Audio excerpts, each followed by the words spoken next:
So did like week 2 happen? I don't remember week 2. I don't remember anything. I went on and had a nice sabbatical personally. So for all I know, I don't even know if we played any games this weekend. How about you, Cheevers? Man, shut up, run the intro.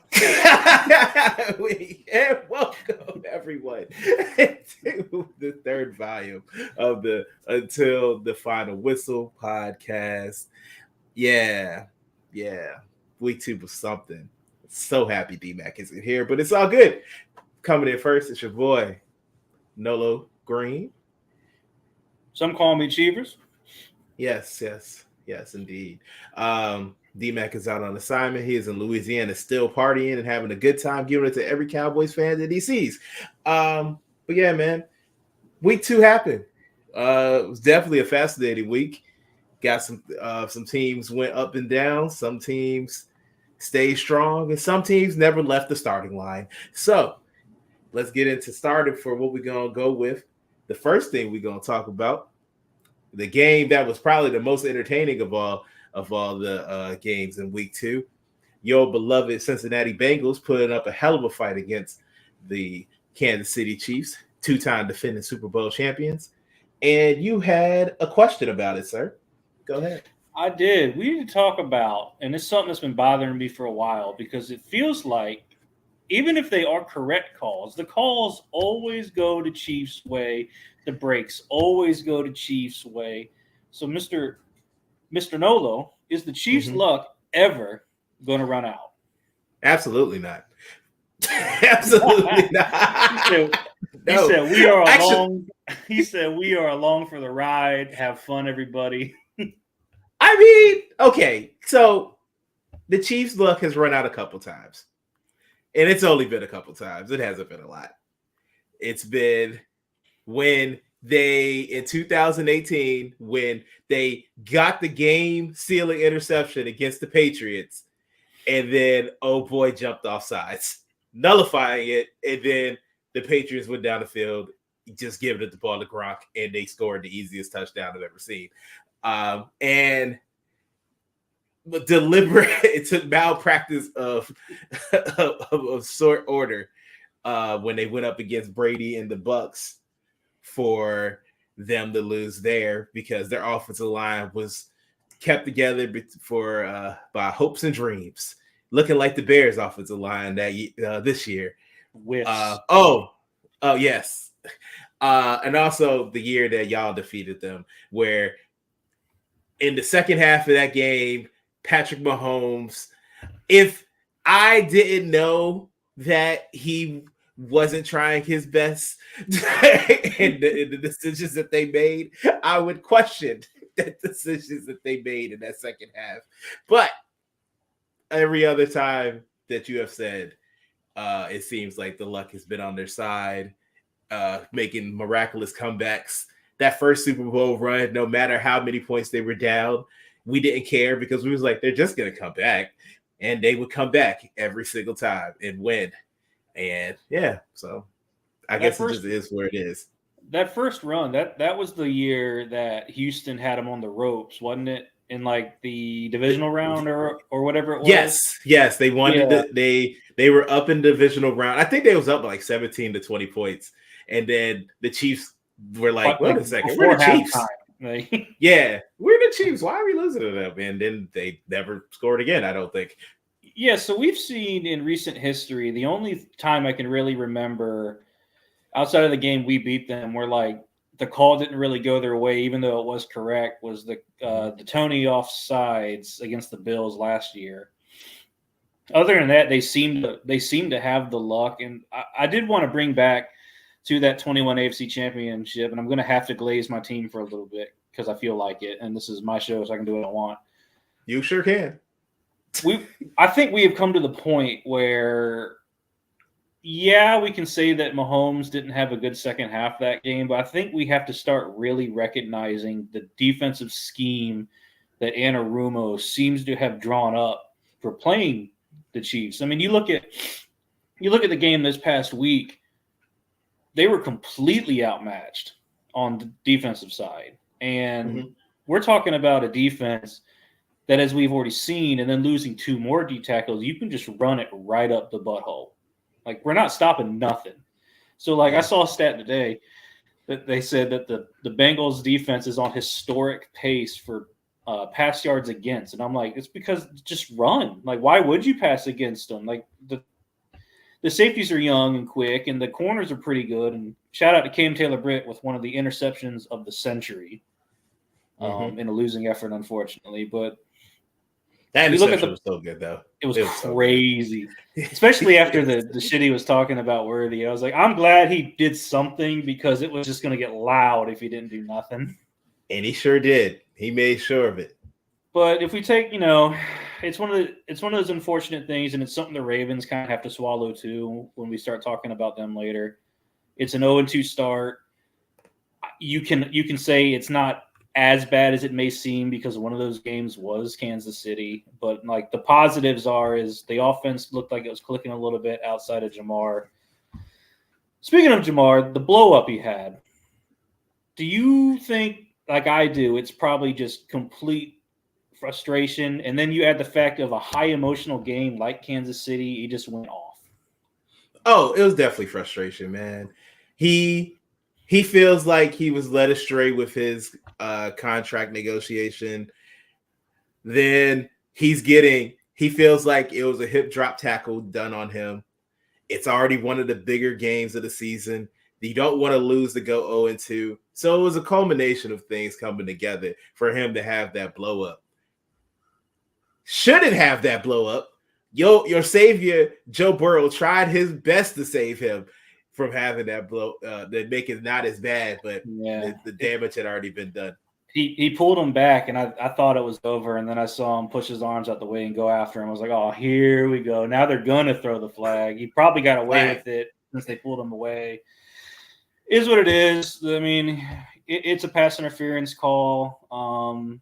The biased fan in me wants to see the ref swallow the whistle just because it's a final play. We saw him do that in the NFC Championship a couple years ago, and that was way more egregious. Oh no, that was the most egregious. That was, hey, I know DMac's not here, but bro, that was one of the worst calls I've ever seen. Not called. That Rams player tried to take him out, and the ref just looked at him and just said, It was rough times. The response, the only thing that I don't like, and you know me, and I have a little brother syndrome with my team being in the spotlight because I'm not used to it, right? Do you? You don't think I don't? Shoot. Oh no, that was sarcasm. That was sarcasm. That was sarcasm.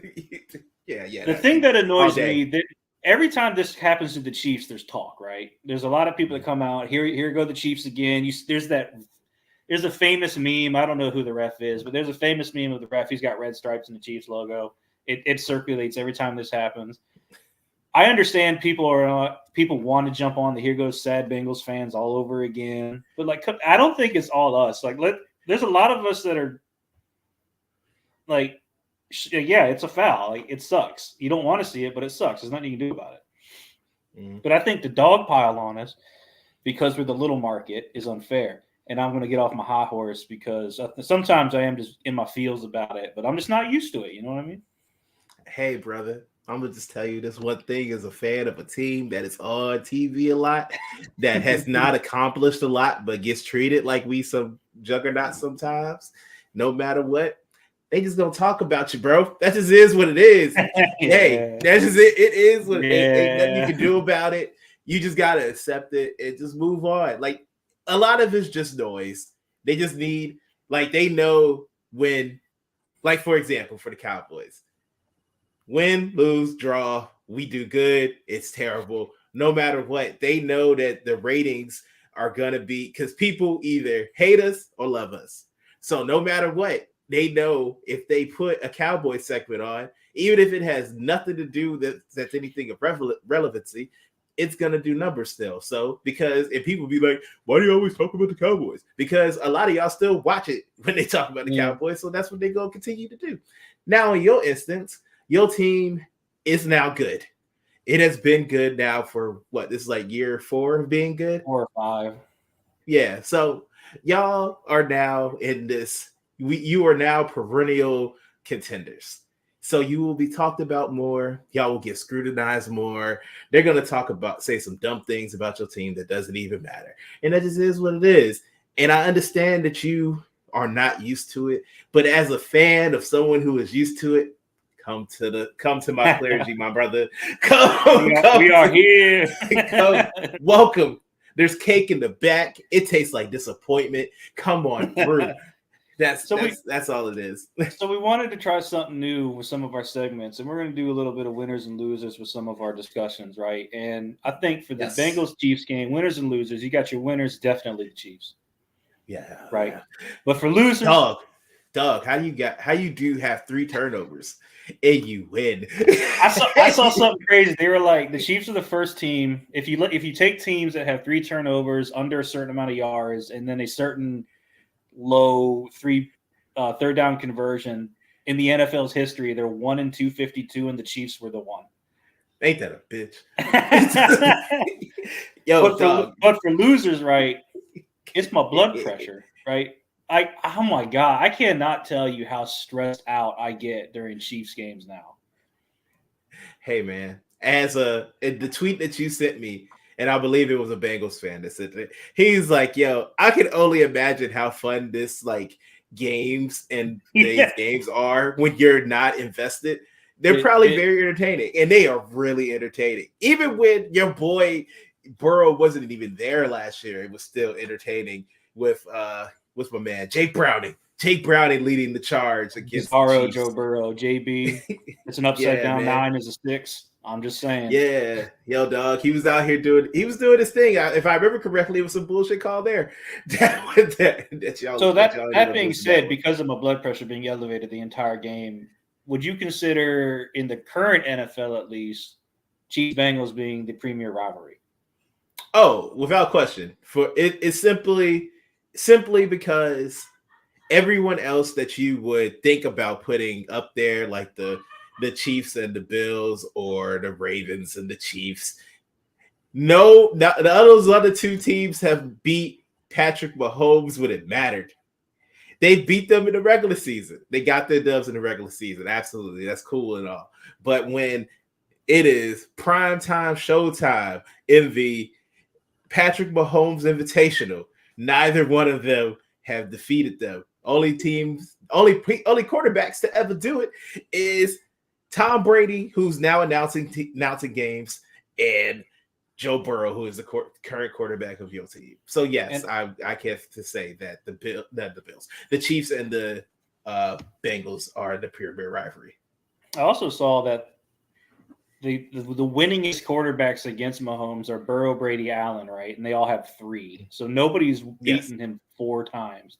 No one has beaten him 4 times. And I do think we need to mention that even the year Burrow got hurt last year with the wrist, like we were kind of in that game with Jake Browning, which I think leads. We're winning that game with Jake Browning. I mean, it's just a big testament to how Lou Anarumo sets up our defense. Like, yeah, we're going to give up yards, and we're going to talk about this much later in the show about how defenses are way different than they used to be, and we're seeing like historic dips in offensive production. Well, let's move away from we're going to kind of stick with the Bengals a tiny bit. And I got a question for you, Lorel. What's up, Cheevers? Why is the AFC North upside down? Well, the Steelers have not played the Chiefs. That's for one. That's for one.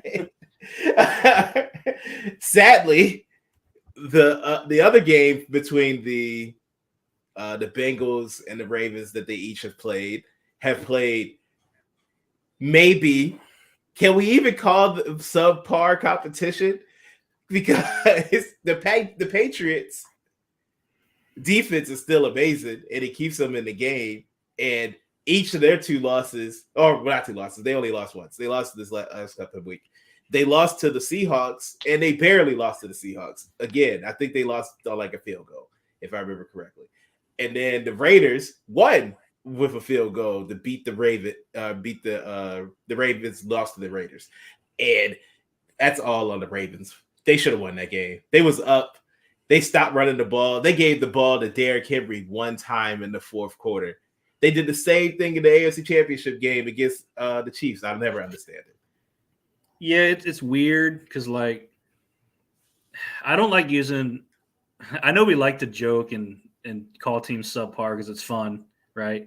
But, like, any given Sunday is a real thing, right? Like, we saw it this week. There was a lot of weirdness going on this week. You don't know what you're going to see sometimes. It's just for the Bengals and Ravens, those are two games that if you want to remain in that elite conversation, you have to beat them. Like we can argue about, the breaks didn't land, but we're now in a situation. Both teams are not only 2 games behind the Chiefs in just like trying to seed in the AFC, but 2 games behind a AFC North rival in Pittsburgh, who's got 2 wins but only scored 1 touchdown all year. That's frustrating. Very. Who do y'all play next, by chance? Who do we play next? Yeah, because I know who the Ravens we got Washington Monday night. Oh, y'all good. There you go. Yeah, I hate that shit. Get that dub, man. Nah. The Ravens about to get their dub too because we ain't about to beat them. They about to run it down our throat. But yeah, the Browns are 1-1. They decided to somewhat show up. I don't even know if it's show up or just Trevor Lawrence might be cooked. I don't know what's up with Trevor Lawrence because there's times like watching it, that man had 16 passing yards at one point in the third quarter. 16. And I don't want to call him cooked, but I will say that his draft class, almost everyone in that draft class is trash. Everyone that got drafted. All of them. Almost all of them, I think. I think the only one, let's see. Let's go. Justin Fields, at least he's winning. He's on the Steelers, so okay. That's a winning quarterback. Hey, Mac Jones don't even start no more. I forgot about Mac Jones. Yeah, man, Mac Jones. Trevor Lawrence is out here. I don't know what's wrong with him, bro. Because it's mostly on him. Because it's not even. I can't even like blame like the offensive line. I don't know if it's play calling. I don't know what it is, but cooked, looking a nice medium rare right now. And I don't want that for him. I want him to be better than this. So let's finally move on to what everybody's probably tuning in for. Unfortunately, DMac is not here to cook your ass. However, winners and losers, the winner of this past week, 100% DMac. He told us week 1 what this team was about, and he might be right. It's kind of scary. Losers. Can I stop for one thing? He was wrong about one part. Man, shut up. No. We're not giving him all the credit. This man was talking about Spencer Rattler was going to bring them to prominence. He didn't even believe in Derek Carr. I believe in Derek Carr now. That's wild. Anyways, the loser of this. I'm picking him up in both of my fantasy leagues. Let's go. Anyway, the loser of this past week is 100% you. Let's talk about your bad weekend. The New Day has a feud going on. Oh, we gotta bring wrestling to this too? That's what you want me to be really sad? That's what we doing? No, I'm gonna let y'all talk about. I'm gonna let y'all talk about that on the BGW pod. I just wanted to hit you with that, and I did not tell you that was coming because I wanted to be mean. Walk me through unnecessary. Walk the people through the Dallas Cowboys right now. Okay, let me walk you through my Sunday. Let me rephrase that. It was before Sunday. Actually, it was probably like the league leading up to the game because I saw who their offensive coordinator was, and I saw where he came from, and I said, "Oh, it's a Kubiak. Oh, he's one of Gary Kubiak's kids. Okay, that's what's up." I was like, "Oh, where he been coaching at? Oh, Kyle Shanahan. Oh, I know where this is. I know how this goes. Because I'm going to give you an exact quote of Trayvon Diggs when they asked him about going against Kyle Shanahan, like disciples in him in his offense. He said that offense is annoying. And I said, Diggs, come on, bro. I need a better answer to that. But it is annoying. And as you saw on Sunday, they do not like facing it. And that first drive, I just looked, I was like, oh, they went down the field kind of fast and easy. I was like, okay, whatever. That's fine. Let's get these jitters out. Dak goes, engineers a field goal. I was like, okay, 7-3. I can deal with that. Second drive, one play, 70 yards. Cooked my defense down the field.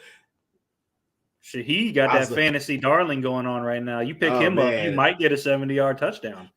Shit, it's always guaranteed depending on who they facing. It's all good because the Eagles got to face them next, so I can't wait. This man's like, kill him. I don't care. Fuck it. Kill him. Down 14-3. I think if I remember correctly, yes, we score a field goal again to make it 14-6. And then Alvin Kamara goes and turns a short pass into a 57-yard scamper down the field where no one was around. And I was just looking at him glide through the air, and I was like, look at this motherfucker, bro. Ain't nobody here. No one's even around. And as you know, it just got worse. I told you. I just looked at it. I was like, once it got to halftime, I was like, I don't need to watch the rest of this. I already know how this is going to end. I watched the first drive of the third quarter, and I realized that they couldn't do anything there. And I was like, man, because they got their little field goal again, and then it was just a wrap, bro. There was no point. I stopped watching because I was like, there's no reason for me to watch this. He threw 2 picks. Dak threw 2 picks, even though the first pick I don't blame him for. Oh boy, fell down to the floor on the field. Shit happens. And then that second one, he was just trying to make a play, and so it is what it is. So if you're going to ask me who am I going to blame, last week we heaped a lot of praises on key listeners. Remember last week we gave a lot of praise to Mike Zimmer, right? So yes, we did. I saw something that Kamara has like 10 touchdowns in the last like 9 quarters against Mike Zimmer. So are we going to say this is just a mismatched fluke and you'll turn it around, or were we all really dumb last week and is Zimmer cooked? I don't think Zimmer is cooked per se. I do think that our problem that we've had for the past couple years is the same problem. And it's the same problem that your team has. Can't stop the run. The run, if you can run the ball, you can run it down the Cowboys' throat. And they can't do anything about it. They get big boy the entire time. You can watch that game and just look at the line of scrimmage. The defensive line got no push. Absolutely none. The offensive line of the Saints, just black shirts, just pushing them all the way back. Like Kamara wasn't even getting touched until like the secondary sometimes. And hey, man, if you can't put up a little bit of resistance against the run, all that's going to turn into is downtown Brown every single time, and they just going to bomb it over your head because you're going to try to put more people in the box to try to stop the run. And Derek Carr out here thinking he is back in college being amazing. And hey, there's nothing but praise to the Saints. DMac has been giving it to me in these damn text messages in the group chats. It's been bad. I already had to pay him $10. I'm so happy I didn't want to. I almost wanted to put a bottle on it, but I was like, on this off chance we lose, I don't want to pay this man a bottle that I got to send him. Nah, we good. It's all right, and it's not going to get any better. The Cowboys have to face the Ravens next week, who are looking to win their first game, and if they're smart, and I think John Harbaugh is a little smart, they are going to run the ball. They're going to make it Derrick Henry showcase game, and it's going to be real, real bad for my team. But we shall see. Well, for me, I hope you guys figure it out. Selfishly, of course. I hope y'all go. Is it in Baltimore or in Dallas? It is in Dallas. So it's in Dallas. I'm a little more hopeful. I hope they don't go down there and show up on y'all because I need them to lose. Hopefully, like the new day, there isn't trouble of brewing. Come on, bro. Come on. We ain't got to keep Kofi and Xavier out of this. We don't have to keep talking about them. And I don't appreciate how weak you are over there about my heartbreak that is about to be shown.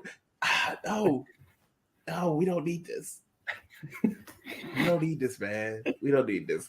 What's the next topic, bro? What's the next topic? Before I get us off track, because I want to make fun of Lorel a little bit. Sometimes things just don't seem to go your way, right? Okay. You look at a team like San Francisco. Who's out right now? McCaffrey's out. Yes. Deebo Samuel just went out. You look at a team like the Rams. Last week they lost Puka Nacua. This week they lose a lineman and Cooper Kupp. What did those two teams do to anger the gods? I don't know what they did, but dog, I think the Rams is probably worse because for some reason, I'll put it this way, not even for some reason. As long as Trent Williams not hurt for the San Francisco 49ers, I have all the faith in them. They'll still be able to run the ball. They'll still be able to do what they do because they have Jennings and Ayuk's not hurt, right? He's still there. No, he's still there. Okay, so yeah, they got Ayuk, they got Kittle, they got Jennings. That is still a formidable offense. And we've seen what Jordan Mason has been doing, picking up the slack from McCaffrey. The crazy thing is about McCaffrey is they said they don't know when he coming back. They don't even know. They just said, eventually. It's an IR, no timetable. Yeah, dog. With the Rams, though,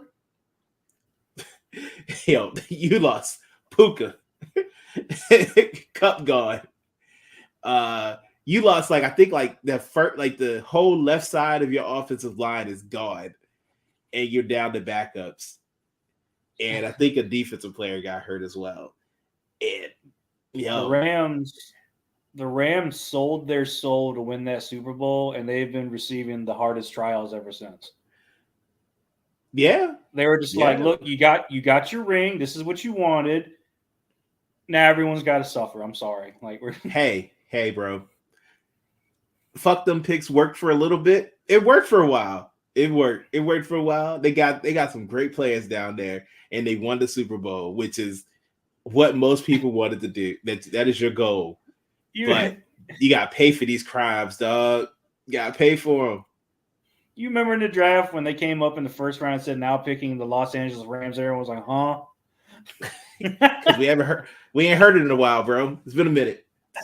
I know I think this is the first time they've had. I think that's the first time they had a first round pick in years.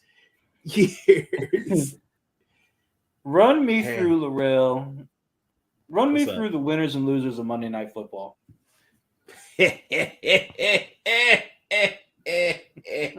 Well, let's first we're gonna start off with Kirk Cousins. Kirk Cousins went out there after last week. I'm not gonna lie, I was talking bad about him. He's one of my fantasy quarterbacks, and I was talking bad about him.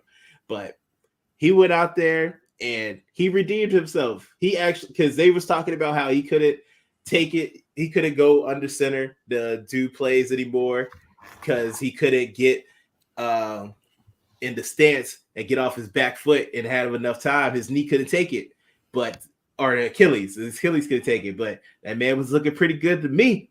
He was able to give that ball to Bijan and Algiers, and he was delivering that ball to Mooney and what's my man name? Drake London. I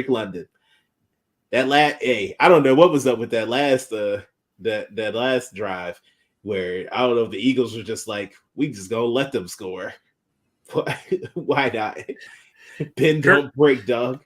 Kirk Cousins hit ultra instinct on that final drive and was just locked in. We got to really shout out Kirk Cousins. I know we were dragging him last week, but again, he was coming back from an Achilles injury, and at the age that Kirk Cousins is at, there's not a lot of evidence that we've seen, at least in football, of these guys being able to come back from that. And then the only comp we have right now is just comparing him to Aaron Rodgers, and he's outplaying Aaron Rodgers early in the season. Oh, well, I mean, he's younger than Aaron Rodgers. Aaron Rodgers 40. I mean, they both old, but Aaron Aaron Rodgers also had like a much higher talent profile than Kirk Cousins did in the first place. He was also way more athletic. You're absolutely correct. You are correct. He is 4 years the junior of Aaron Rodgers. So they were not in college together. They were not. And shout out Raheem Morris, man. He got his first win. He did. Did you see them celebrating in the locker room? That was a good time. No, I haven't seen that. I gotta look that up. Oh man, it was wild. They had a bunch of. You would have thought they won a Super Bowl the way they was wild acting. So on a scale of 0 to Atlanta, where are we at? What for? Like happiness for them, or like how turned they were in the locker room? I guess. Oh, Atlanta. Yeah, I gotta see the video now. Atlanta. That's what they was on. It was great. Losers. Oh, wait, my bad. One more winner. Me. I'm a winner. I'm a winner. It is I. Want me to tell you why I'm a winner? Because Mr. Nolo Green has been saying that Sirianni won't go make it to next year. Won't go happen.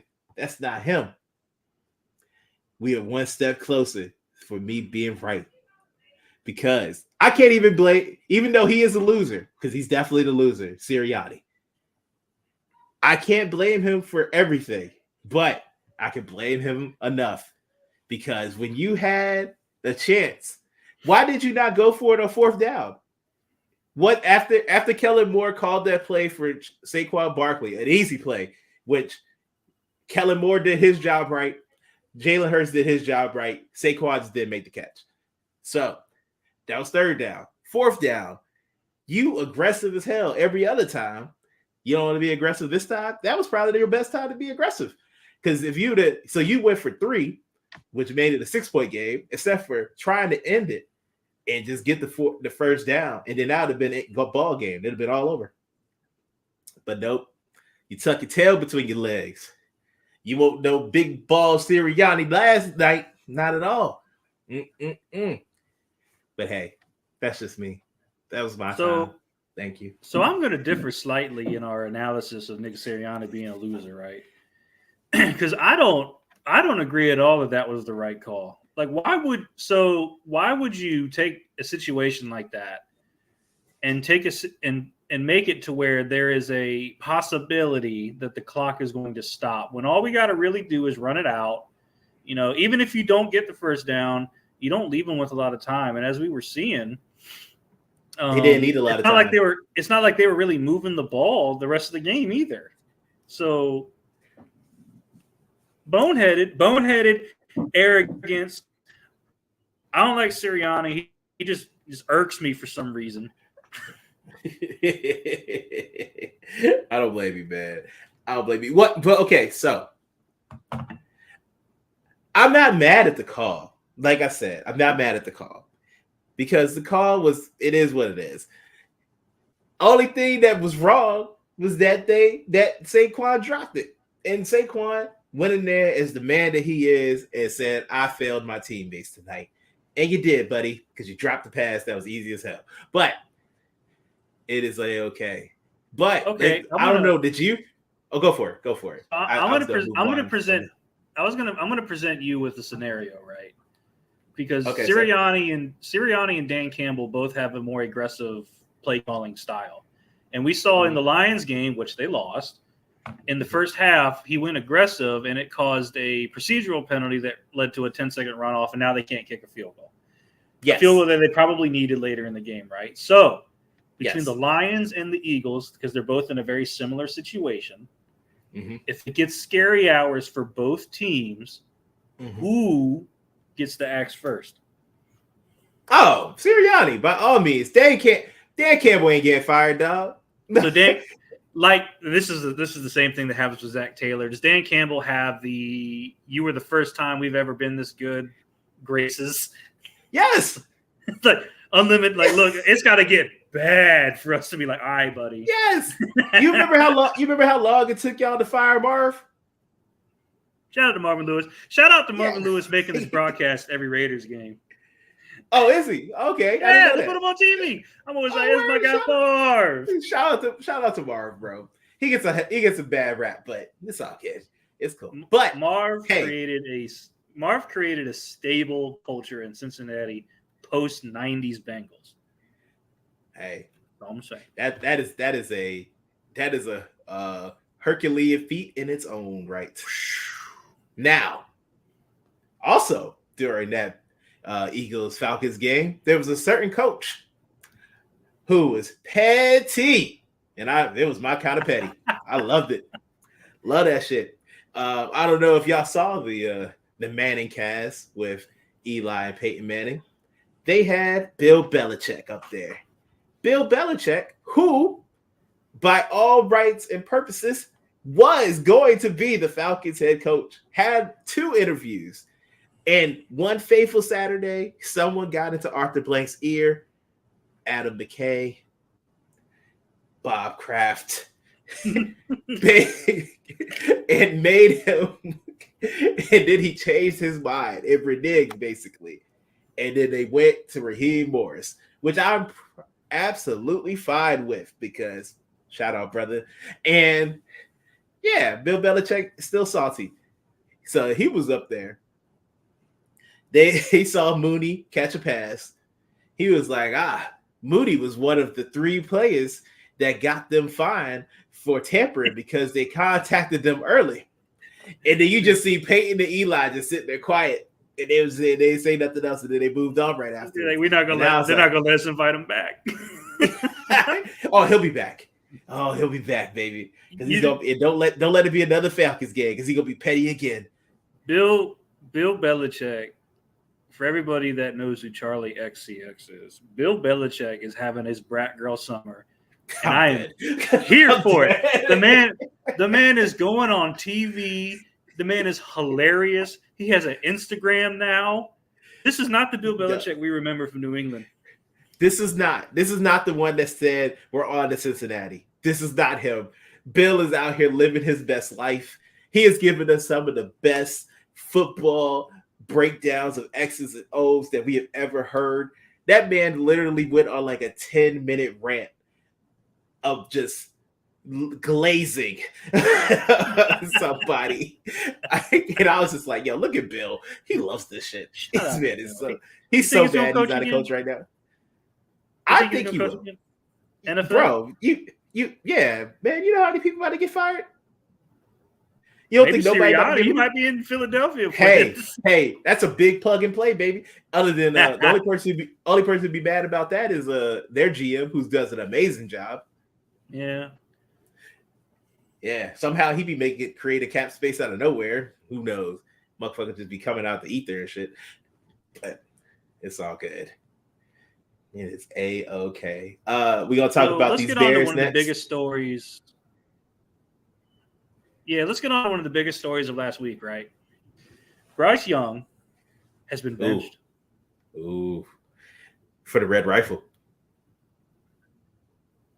Shout out Andy Dalton. Yo, Andy Dalton's still out here getting starts.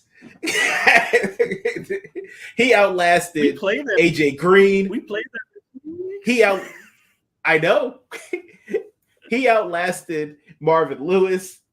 This is amazing. Shout out to Andy Dalton, still out here doing his thing. Amazing what you can do when you are a white backup who isn't terrible. So and this is probably obvious, I love Andy Dalton. I am so happy he's still out there thriving. I think this is more of a confidence reset for Bryce Young than anything. I've heard a lot of Jamarcus Russell comps lately. I don't know. Sometimes you just need to. Sometimes you just need to sit down. No. Confidence. All right, so let's just get into the winners and losers of this. The winners of the Bryce Young situation, 100% the Chicago Bears, and the losers are Bryce Young. Poor Bryce Young. I think okay. We don't even need to. We talked about the Bears last week when we did this. The Bears did the good old Biggie Smalls. Give me the loop to the Panthers, and that's just how that ended up. that I don't even think we need to spend too much time on that. We're going to talk about these Panthers, though.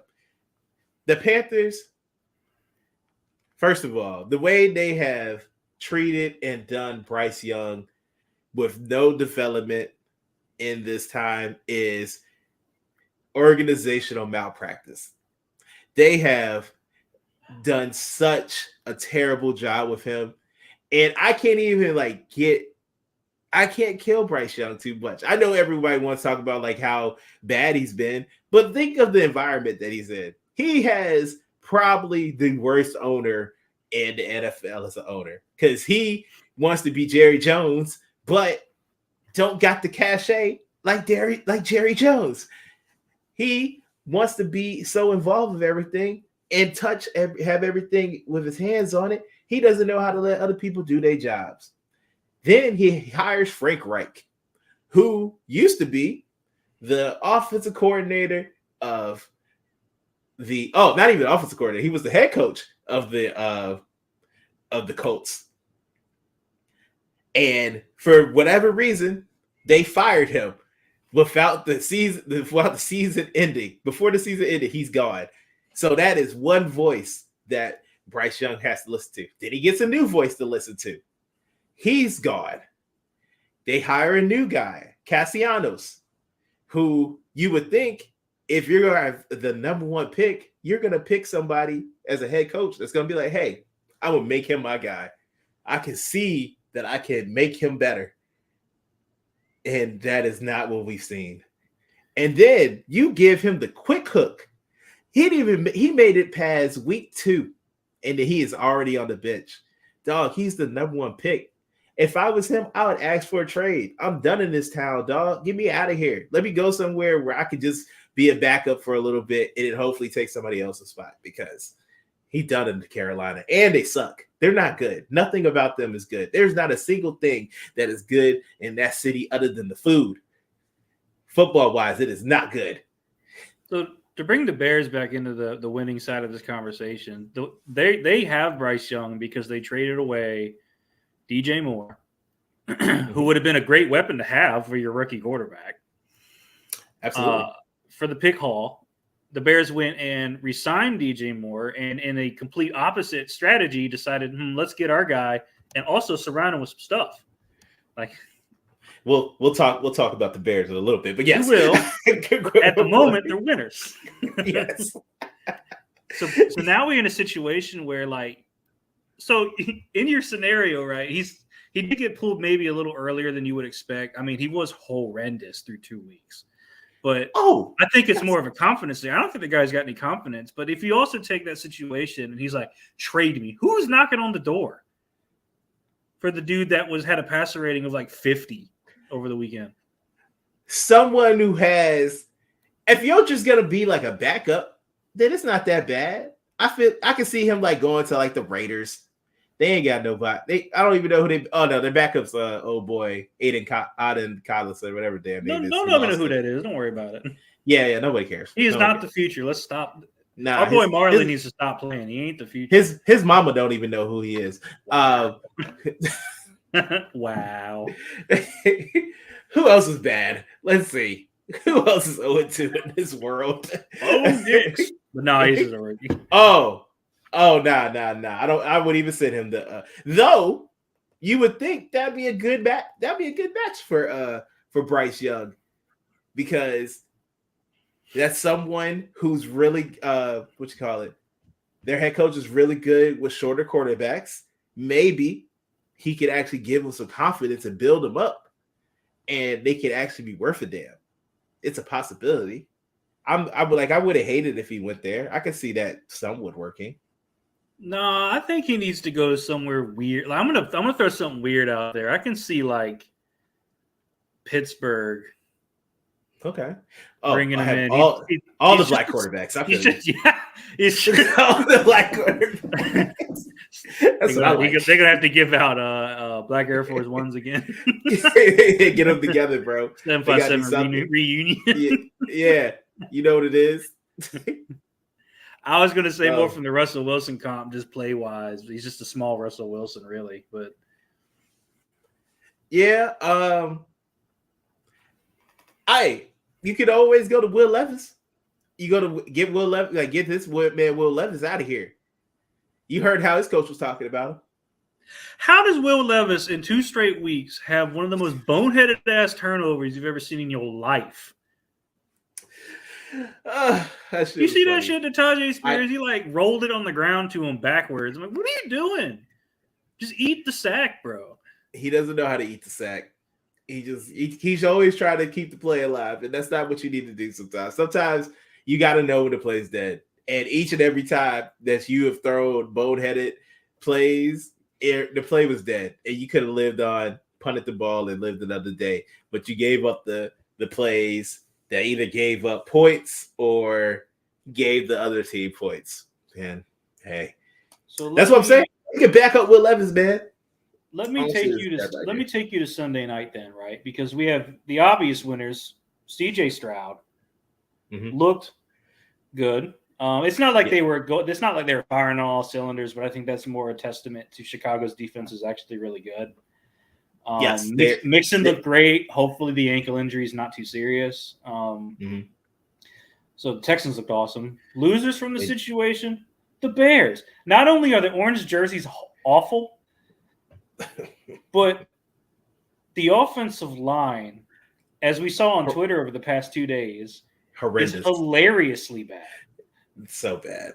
They're not good, bro. Which one was worse? I know which one's worse, but which one was worse? The right guard play or the right tackle play? I'm going to say the tackle only because the guard showed me some real good elusiveness. We need to get him the ball and run him out of the backfield. Ain't that a bitch? That man was right. I was going to say the right guard because that man didn't even look like he was trying to hit nobody. He was but bro, he was out there like, ha. You know what I'm saying? Like, that's not his job. Well, yeah. That's what I'm saying. Give me the ball. Strap him up. Tell him to lose about 20 pounds. He's supposed to be out here hitting people. He out here running for the sake of running. He's like, where everybody at? My man's out there doing cardio. And then the right tackle, that man did barely put up a fight against the defensive end and just let Caleb Williams get murdered. You could almost say he didn't even move. Man, that was you that sent me that. That was you that sent me that stat. Like Will Anderson and the other guy got 17 pressures. Yeah, they said that Caleb Williams dropped back 37 times, was pressured 36 of those times.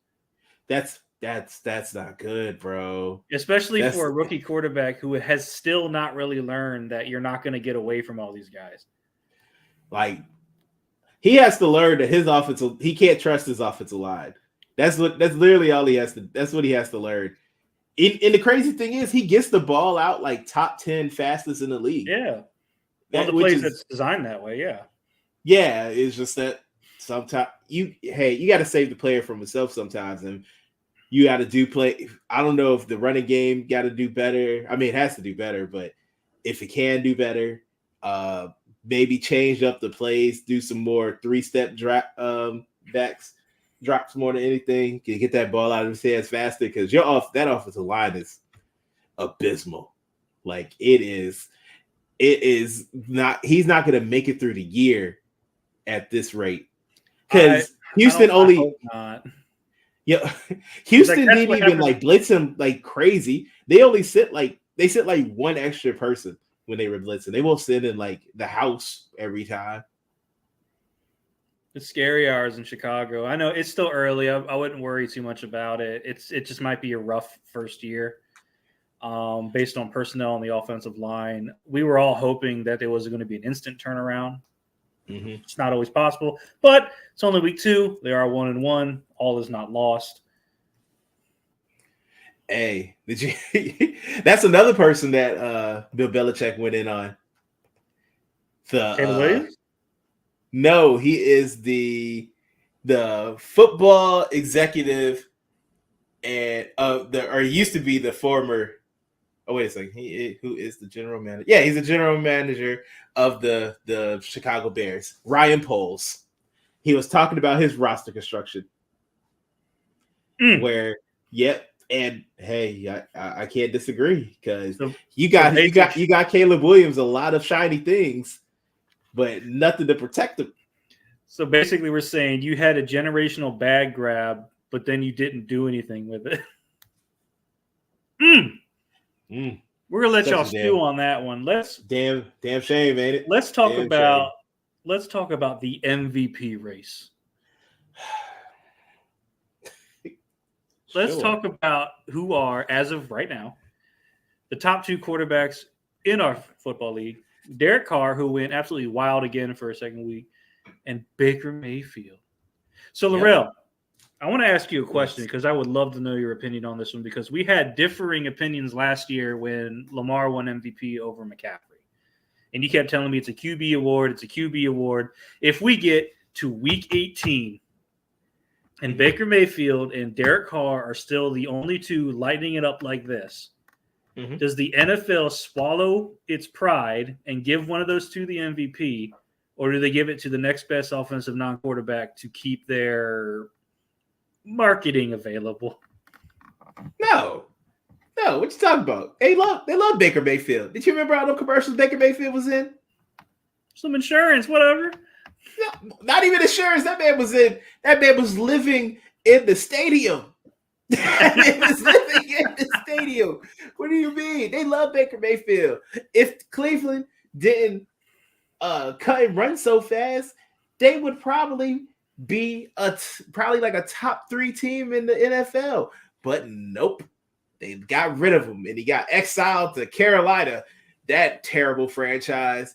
Oh, did you see that both Sam Darnold and Baker Mayfield, 2 people who were with the Carolina Panthers very recently, are now doing well and flourishing? It's almost like it's a program problem. Right? Who would have thought? Crazy. Who would have thought? It is wild, man. Hey, that's why they should abolish the draft. That's how I feel. Just get rid of it. Everybody go in hard on all free agents. I'm not saying something that hasn't been said before, because I've definitely heard other people say it, but I agree with it 100%. Like, it really does matter where you get drafted. So we let the teams who are trash and can't prove to be good sometimes get some of the best talent ever to come out of college. And then when they can't manage them and develop them, we blame the players. True. When they could have went to a good team, it'd been great.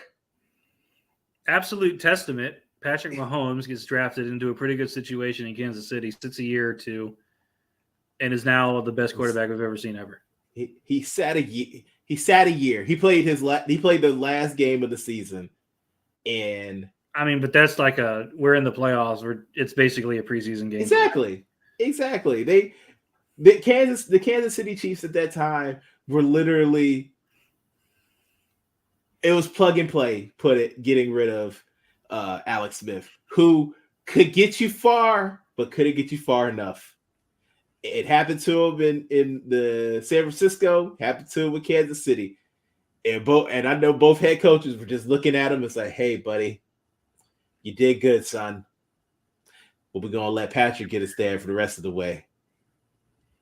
So, do you remember in The Men in Black when Will Smith, keep your wife's name out my mouth, told that lady, old and busted, new hotness? I do. Compare things. I do remember that. However, in the NFL, we're seeing this weird situation where the winners are the old and busted, and the losers are the new hotness. Let me take you through some quarterback comps. All right, go for it. Old and busted, Derek Carr, Baker Mayfield, both 2 quarterbacks giving up on their teams, lighting up right now. Sam Darnold, another quarterback giving up by his team, lighting up right now.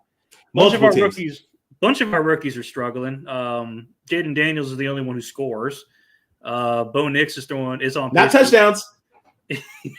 Bo Nix is on pace for 0 touchdowns and 34 interceptions, I heard somebody say. Old and busted, wild. Malik Willis went out there and won a football game. New hotness, Will Levis got some of the worst turnovers we've ever seen, and that was supposed to be the new shiny replacement. Old and busted, Jacoby Brissett out there doing pretty good for New England. New hotness, a little early to say. Is Drake May going to get a chance this year? I don't know. Probably not if Jacoby Brissett is managing games. Okay. I would say what Tom Brady said earlier. where he was talking about he feels bad for the quarterbacks nowadays because they don't get in college. They used to go to a system, and that system, he was like, I went from being the 7th on the depth chart quarterback, making my way all the way to the number 1 to the starter in the 5 years I was there.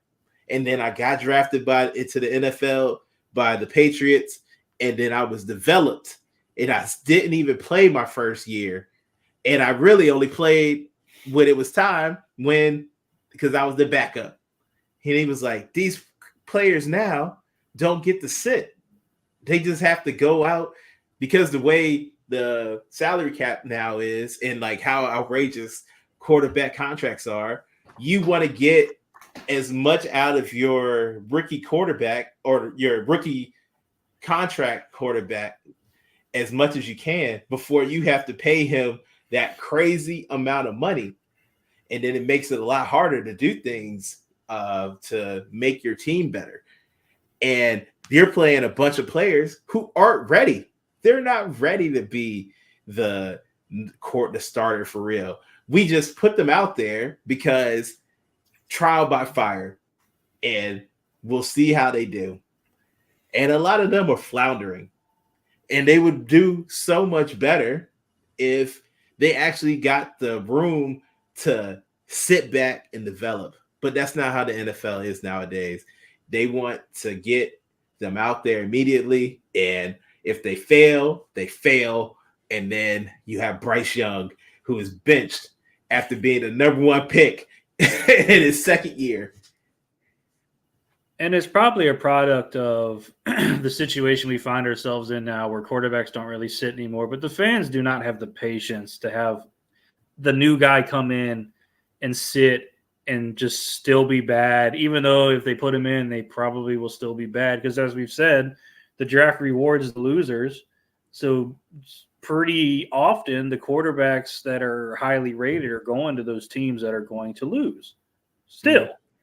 And they might not develop. And we've seen, I mean, you look at Cleveland, they've gone through like 20-something dudes. Yeah, it was bad. Still I read all those shirts. I read all those jerseys. They was bad. Yeah, the one the guys got all the names going on the back. Yo, dog, that's a lot of names. And then you start seeing names that you like forgot. You're like, oh yeah, shit, shit. Like you remember Deshaun Kaiser? Dog. Remember when he was Green Bay? Brady Quinn? Brandon Whedon? Jeff Garcia. Shout out Jeff Garcia. Yo, Brandon Whedon is basically Bo Nix. That's who Bo Nix is. Drafted at like 35 years old. Exactly. You old as hell. Mortgage in a family. Yo, why you got a whole family already, bro? You just got here. That's like crazy, but so Lorel, I want to ask you one final parting question. Yes, sir. Yes, Cheevers, I want to ask you a parting question. I read that touchdowns in the first 2 weeks are suffering an exponential dip, right? Mm-hmm. We were in the hundreds 4 years ago, and now it's down in like the 60s, 70s, if you count. Depends how many there were last night total. You're somewhere in the 60s, maybe 70. But at the same time, defense's tendency to go into cover 2 shells or Tampa 2s is up 20, 30, 40%, right? Mm-hmm. So have we seen a situation where the defenses have finally kind of made those adjustments to the hyper-passing league we've had, and it's now gotten to the point where you need to get back to running the ball because if you got to stay under, we've seen that if you're not perfect in the entire game passing, you're never going to break it down. I look at it like this. Defense, it took some time for defenses. They had to change. They had to adapt. They had to get the personnel in college, and then they grew up in this passing times where even in college they started passing all the time. So defenses had to get better and learn to. They now basically keep the 2 deep shell to not allow big plays to happen and just keep everything in front of them. When how offenses need to change, as you said, is by running the ball. They need to get back to ground and pound, because one way the defense were able to adapt is that their players are smaller now. They're more athletic, and they have more going and can adapt easier. But as you saw with my Cowboys game, if you can run the ball, you could just blow them off the line and just take them out. Or exhibit B with Sunday Night Football the first week with overtime with the Lions and the who the Lions? Oh, the Rams. And the Rams. The Lions did not pass the ball in overtime. They literally ran it down the Rams' throat and got like 10 to 11 yards every time. And the Rams couldn't do anything about it. And then they just got annihilated, and then they ran it in for a touchdown to win the game. That's what I'm waiting for when whoever the offensive coordinator is going to be, and they just going to be like, give me all the big boys and give me a running back who can take it. We thought it was going to be Baltimore. I did think it was going to be Baltimore. For it, I think. I really thought Baltimore was about to just run it down people's throats. Like, how are you going to stop an option play with Derrick Henry and Lamar Jackson? But they keep throwing it, and they keep throwing it to people. No one of their receiving core is someone who is scary for real. Like, no one where I'm like, oh no, we need to protect the top because they're gonna let the top off the defense. But no, not for real.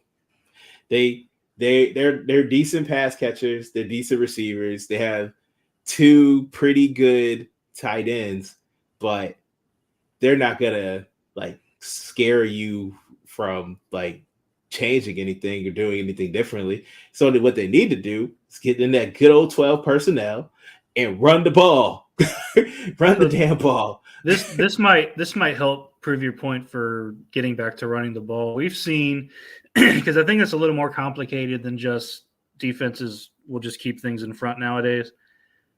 You're seeing a lot more defensive packages where you remember back in the day, 4-3 was a thing. Like, we're not seeing three linebackers much anymore. It's normally because of personnel, because you need a nickel back. Yeah, you see nickel packages. Back.